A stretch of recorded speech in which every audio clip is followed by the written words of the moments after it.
কোনো ব্যক্তি যদি প্যান্ট শার্ট পরে তাহলে এই প্যান্ট শার্টের জন্য তাকে উৎসাহ করা যাবে না, কারণ এটা মুসলমানের ধর্মীয় পোশাক না।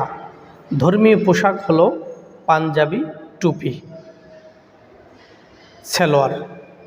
এই পাঞ্জাবি, টুপি, প্যান্টের পরিবর্তে আমরা ঢিলা ঢালা যে সালোয়ার ব্যবহার করি বা পায়জামা ব্যবহার করি,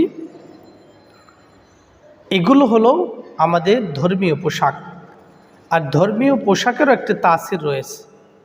আপনি প্যান্ট শার্ট পরে যে কোনো জায়গায় যেতে পারবেন, যে কোনো কাজ করতে আপনার দ্বিধা হবে না। কিন্তু আপনি টুপি পরে, পাঞ্জাবি পরে, পায়জামা পরে আপনি চাইলেই একটা অন্যায় অপরাধ কাজে বা অপরাধের দিকে আপনি যেতে পারবেন না। কারণ এই যে একটা পোশাকের তাসির, পোশাকের যে একটা ইজ্জত রয়েছে, এটার দিকে সম্মান হলেও আপনি অন্যায় থেকে বিরত থাকবেন। এজন্য যারা প্যান্ট শার্ট পরে তাদেরকে উৎসাহ দেওয়ার কোনোই সুযোগ নেই, বরং তাদেরকে যদি বোঝানো সম্ভব হয় তাহলে তাদেরকে প্যান্ট শার্ট বাদ দিয়ে আমাদের যে ধর্মীয় পোশাক রয়েছে সেই ধর্মীয় পোশাকে উৎসাহিত করতে হবে।